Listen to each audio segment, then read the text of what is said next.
Not into long podcasts? Don't worry, we've got bite sized clips just for you. This is CWN Clips. Please don't forget to subscribe. Um, I think I wanted to also touch on the.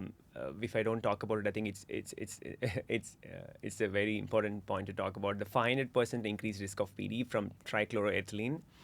Probably for a young generation, who's constantly visiting because dry cleaning is a part of their day-to-day activity. So I mean, they go visit and probably they use their clothes, and there are a lot of practical ways you have told how to avoid that.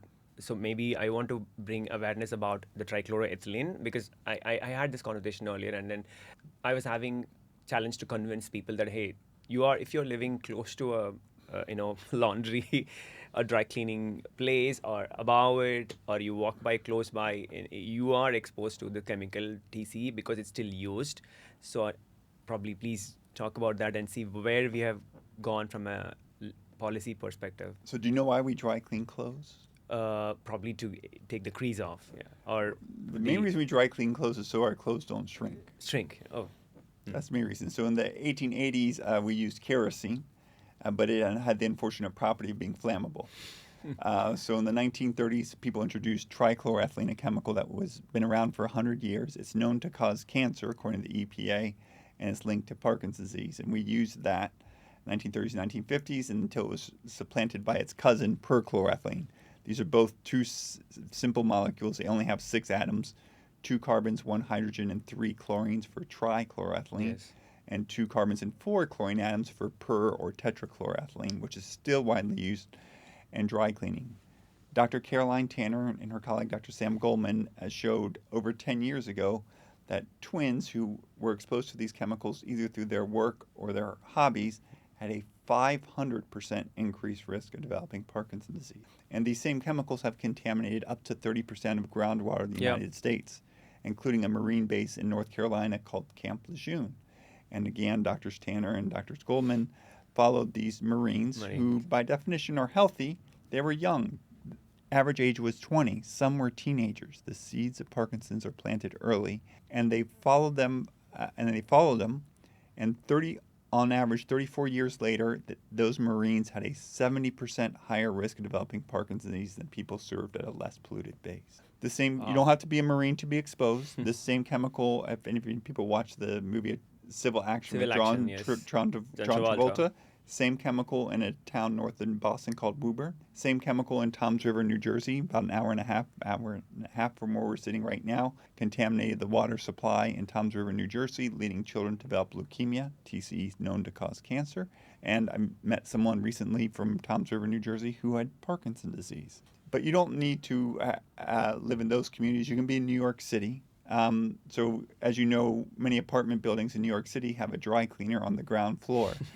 And so research done by New York State government, I think the Department of Environmental Conservation or the Department of Health, found, I think in one study, 24 of the 29 apartments that they looked in above a dry cleaner in New York City and in Albany had unsafe levels of the dry cleaning chemical in their indoor air. Wow. And because these chemicals are fat-loving, they're used to degrease. When they open the refrigerator and they chuck the butter and the cheese in the refrigerator of apartments in New York City above dry cleaners, they find the dry cleaning chemical in the butter and the cheese. Wow, that's And this is still going on.